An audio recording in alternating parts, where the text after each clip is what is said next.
सभी किसान भाइयों को राम राम नमस्कार।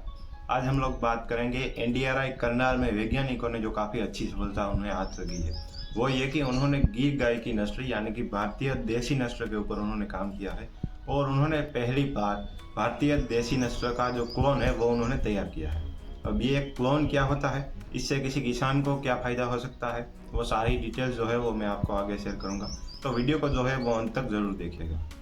देखिए दोस्तों, क्लोन का मतलब होता है किसी भी चीज़ की कॉपी करना या फिर उसे एग्जैक्ट ऐसा का ऐसा ही अगर आप दूसरी चीज़ बनाएंगे तो उसे हम कहेंगे क्लोन। अब यहाँ पर हम बात कर रहे हैं एनिमल क्लोनिंग या क्योंकि उन्होंने जो है वो गिर का एक क्लोन तैयार किया है। तो मैं आपको एक एग्जांपल देना चाहूँगा। गिर क्लोन हम सभी के सामने एक अच्छा काफ़ी बुल है जिसका नाम है तेत्रो ब्राज़ील। तेत्रो ब्राज़ील का जो क्लोन है वो ब्राज़ील वालों ने काफ़ी लंबे टाइम पहले ही बनाया था और उन दोनों के ही फोटोग्राफ्स मैं यहाँ पर साइड में लगा दूंगा, आप दोनों की जो फोटोग्राफ है वो आप देख सकेंगे। तो अब क्लोन से क्या फ़ायदा होगा और हम क्लोन क्यों कर रहे हैं, इस टेक्नोलॉजी के हम आगे जो है वो क्यों बढ़ना चाहते हैं, अगर इस बारे में हम बात करें तो सबसे पहले तो मैं आपको बताना चाहूँगा कि एम्ब्रियो ट्रांसफ़र टेक्नोलॉजी अगर आपने सही से नहीं समझा है तो आप जाकर ज़रूर देख लीजिएगा। ऊपर आई बटन पर भी आपको उसकी वीडियो की लिंक जो है वो मिल जाएगी और साथ ही में नीचे कमेंट सेक्शन में भी वो लिंक जो है वो आपको मिल जाएगी। एक बार वो वीडियो आप ज़रूर समझ लीजिएगा क्योंकि वो वीडियो काफ़ी ज़्यादा इंपॉर्टेंट है। अगर आपने वो वीडियो नहीं समझा है तो आप ये वीडियो जो है वो अच्छे से नहीं समझ पाओगे, इसलिए वो वीडियो एक बार ज़रूर देख लीजिएगा। क्लोन का मतलब जैसे मैंने आपको बताया, अगर आप पशु की एग्जैक्ट सेम कॉपी निकालोगे, लेकिन ये कॉपी उनके शारीरिक देखाव या फिर बाह्य देखाव के ऊपर आधारित नहीं होगी, क्योंकि मैंने आपको एक बुल भी दिखाया तेत्रो ब्राज़ील करके, तो उसका जो क्लोन है वो थोड़ा सा उसके जैसा सिमिलर ज़रूर लगता है लेकिन वो उसकी एग्जैक्ट कॉपी नहीं है।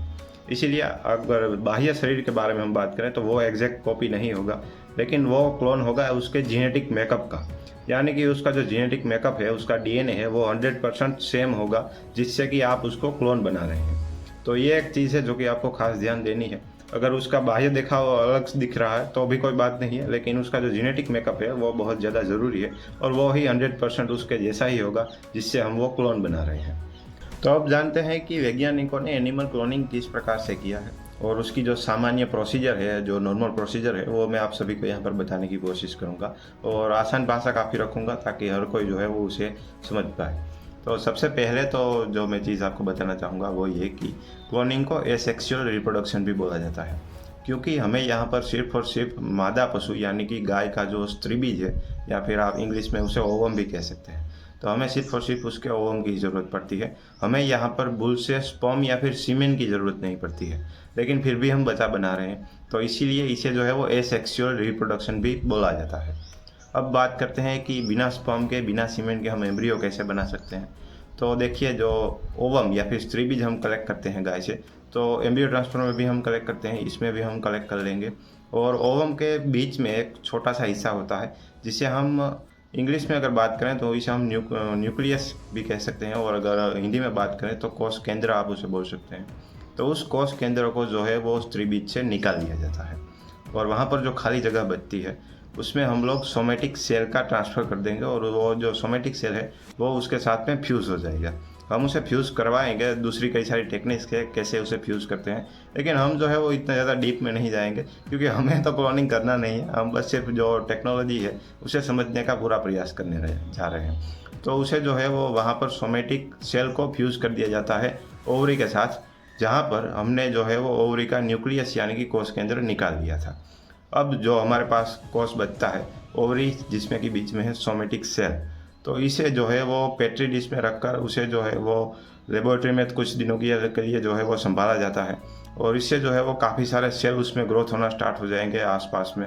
और जितने ज़्यादा सेल्स बनेंगे उतना आप मान सकते हैं कि ये एम्ब्रियो जो है वो सक्सेस होगा। और क्योंकि ये सीधा एम्ब्रियो बनने लगेगा, क्योंकि एम्ब्रियो का जो फर्स्ट या फिर सेकंड स्टेज में आप देखोगे तो वो धीरे धीरे करके जो कोश है, सेल है, वो डिवाइड कर होते जाएंगे और हमारा जो जन्म काल है इसमें एम्ब्रियो सिर्फ ऐसे ही बनता है। पहले एक सेल होता है, फिर उससे 2, फिर उससे 4, उससे 8, फिर उससे 16, तो इस प्रकार से एम्ब्रियो बनता है। यहाँ पर आप सोमेटिक सेल सीधे फ्यूज़ करोगे तो सीधा ही वो एम्ब्रियो बनने लगेगा और वो एम्ब्रियो जो है वो सीधे ही हम एक गाय में ट्रांसफ़र कर देंगे। जिस गाय में भी आप डालना चाहे आप डाल सकते हैं, अगर आप एचएफ में डालना चाहे गिर का तो भी आप डाल सकते हैं, क्योंकि उससे कोई फ़र्क नहीं पड़ता। जो बच्चा मिलेगा वो तो आपको क्लोन बच्चा मिलेगा जिसका कि आपने सोमेटिक सेल डाला था। अब सोमेटिक सेल का मतलब मैं आपको बताना भूल गया। तो सोमेटिक सेल यानी कि कोई भी शरीर का दूसरा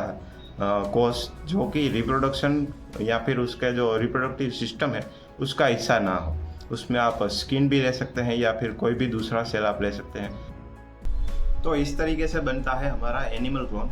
आगे अगर हम बात करें कि एनिमल क्लोन के क्या फ़ायदे हैं, क्या नुकसान है, तो सबसे पहला फ़ायदा तो ये कि आप अच्छे से अच्छा आपके पास में जो एनिमल है, यानी कि एचएफ में अगर आपके पास 50 लीटर दूध देने वाली गाय है या फिर गिर गाय है आपके पास 20 लीटर या फिर उससे ज़्यादा दूध देने वाली, तो आप जो है वो उसका एक क्लोन बना पाएंगे। और अगर आपने उसका क्लोन बना लिया तो आप उससे भी जो है वो उतना अच्छा मिल्क प्रोडक्शन एक्सपेक्ट कर सकते हैं और आपको वो इतना अच्छा मिल्क प्रोडक्शन देगी।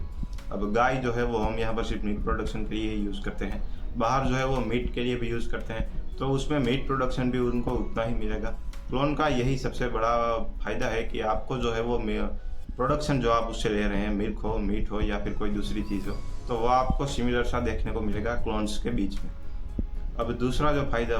वो ये कि अगर कोई नस्ल या फिर कोई ब्रीड जो है वो विलुप्त होने के कगार पर है, उसके कुछ ही एनिमल्स बचे हैं, तो आप जो है वो उस ब्रीड को बचा सकते हैं। अब यहाँ पर हमें नर की भी ज़रूरत नहीं है, अगर सिर्फ एक मादा भी बची हो अगर किसी भी ब्रीड की, तो आप उससे भी जो है वो क्लोन्स जो है वो बना सकते हैं।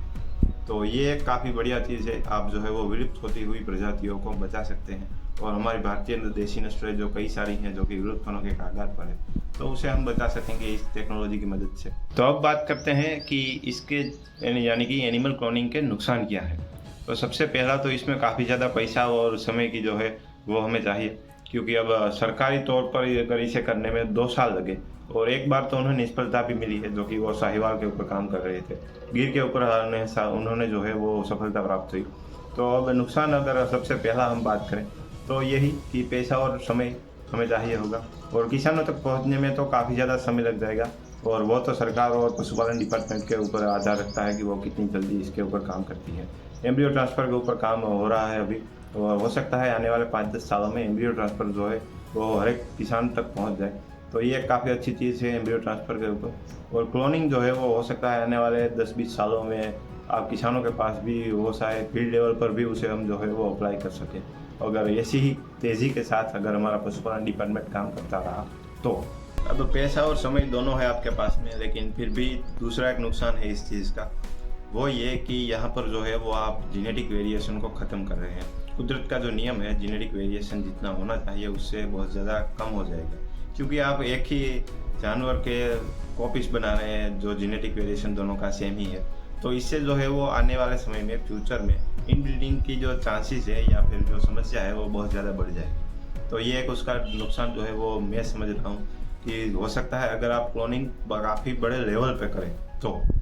तो यहीं पर हमारा आज का जो वीडियो है वो समाप्त होता है। आशा करता हूँ आप सभी को एनिमल क्लोनिंग के बारे में जो है वो अच्छी से जानकारी मिल गई होगी, लेकिन फिर भी अगर आपका कोई क्वेश्चन है तो नीचे कमेंट सेक्शन में मुझे ज़रूर बता देना, मैं जो है वो जवाब देने की पूरी कोशिश करूँगा आप सभी लोगों को। साथ ही में ऐसे वीडियोस देखते रहने के लिए चैनल को सब्सक्राइब करना मत भूलिएगा।